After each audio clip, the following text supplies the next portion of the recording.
First of all, good morning, everyone. Thank you all for coming. My name is Daniel Estulin. I'm the author of the international bestseller, The True Story of the Bilderberg Group and Shadow Masters. Just to answer your question, Representative Borgesio, Switzerland is, you went to Switzerland and you were assaulted by people in Switzerland, but Switzerland is not Europe. Switzerland is Switzerland.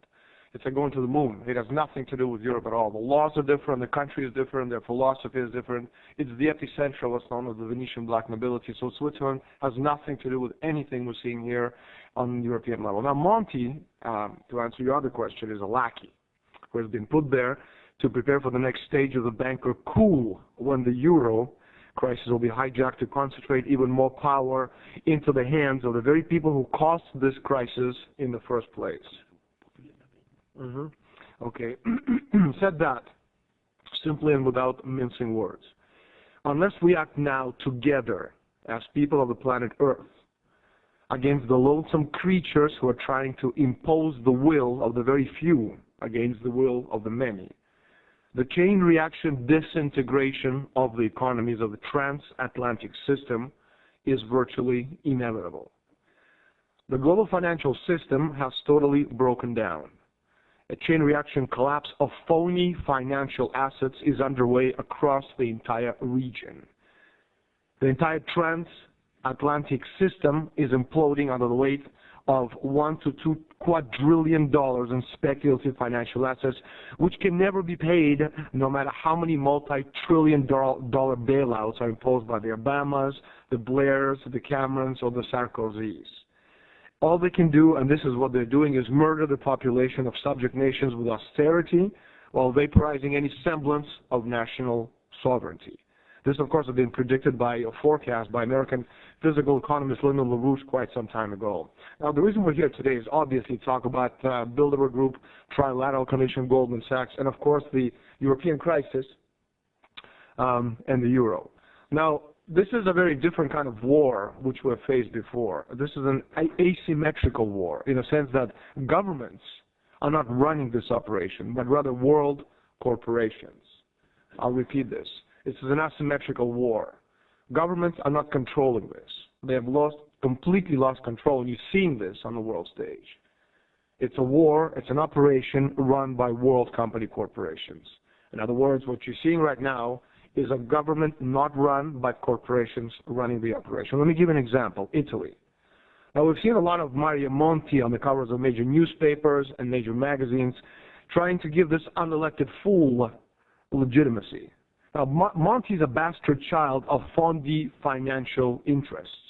Not only is Monti a former European commissioner, but he's also an international advisor to Goldman Sachs, one of the biggest and most powerful corporations on Wall Street, as well as European chairman of David Rockefeller's Trilateral Commission, and also leading member of the Bilderberg Group. Now, Monti is a lackey, again, who has been put there to prepare the next stage of the bankers' coup in this European crisis. But he's not the only one. The new president of the European Central Bank, Mario Draghi, a former vice chairman of Goldman Sachs International, and of course the European Central Bank is now being hailed as the entity to save the Eurozone by bailing out Italy, by bailing out France, and by bailing out Spain.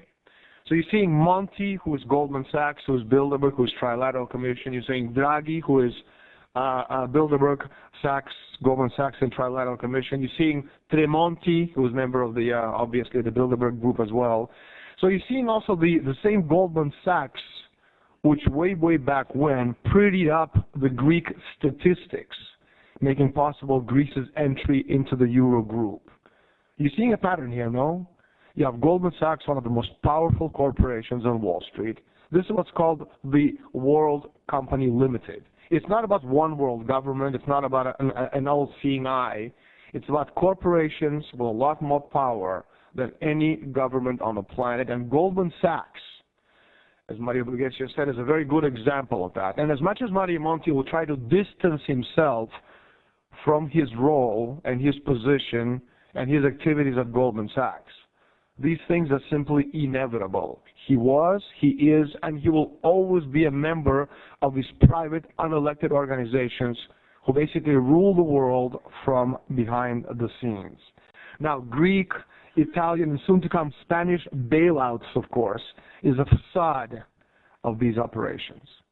What they're trying to do is to blow up the system by, instead of allowing Greece to reorganize its money, they're imposing that Greece be used, that the Greek debt be bailed out by Europe.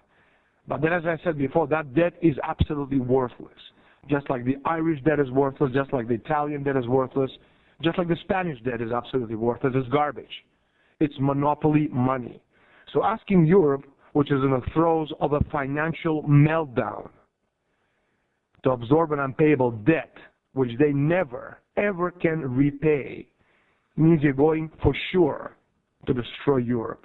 And it is being done on purpose because nobody, not even Barroso, who's a moron, believes that Greece, Ireland, Portugal, and Spain can be saved. Now, there are strings attached to a lot of these operations of trying to save these nations.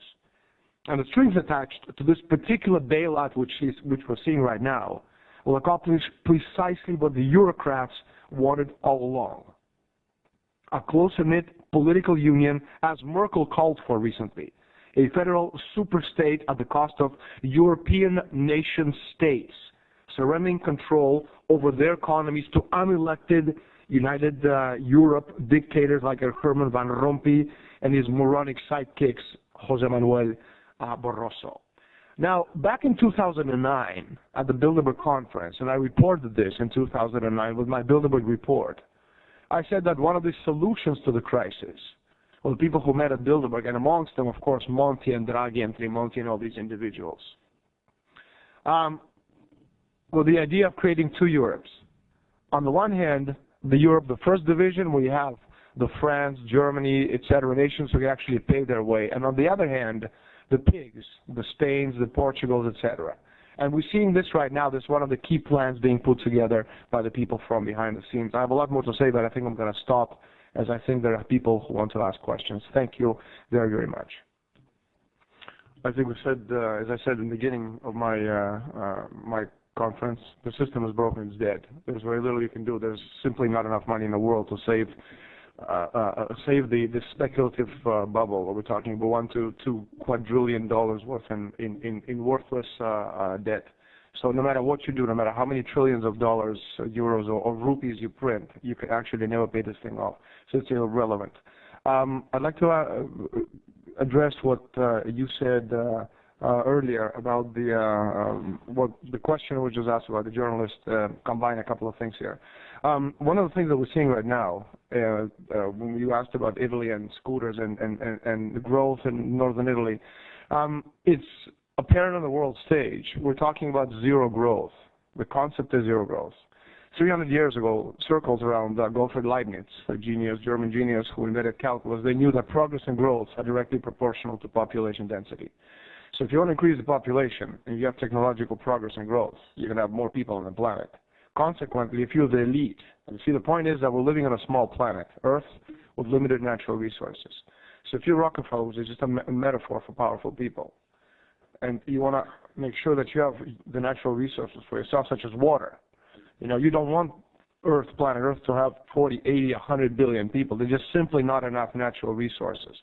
So what they're doing right now is logical, all right? It's logical. They're destroying the world economy on purpose. Rockefeller doesn't need to sell you shoes. Okay, he has all the money in the world. They got all the money in the world. They got quadrillions of dollars in cash, land, okay, cows. What they need is for you and I to die so that they can drink their water. You know, I cannot say it any clearer than that, which is one of the reasons we're seeing so much in the press on daily basis, the phrase zero growth. If you have no growth, if you have no development in any technological or any other way, there's going to be a decline in the population base. That's one of the reasons they're talking about this. That's why they're destroying the world economy on purpose. And you have people like Monti, you have people like Draghi, you have people like Papademos, all of these individuals that are there, but they're caretakers. They know they're actors on stage. They know the role they play because, again, Monti goes to all these meetings. He's an insider, all right? He understands what's going on. One of the reasons he's chosen to actually become a prime minister, and he was chosen, he wasn't elected. He's a bastard child. He was elected, he was chosen to be the prime minister or caretaker of Italy, because they know they can trust him to do what he's told to do. Just like they can trust Barroso to do what he's told to do. Just like they can trust Van Rompuy to do exactly the same thing. The people who are in power on the European level, on the countries, corporations, governments, international organizations such as World Bank, International Monetary Fund, all of these individuals, they're their people. Nobody who actually thinks of a nation-state republic, which has given us everything we have in the last 650 years, from constitution to our own currency, nobody who actually is pro-nation-state republic actually is in any positions of power. If that had been the case, this man would have been the president of Italy.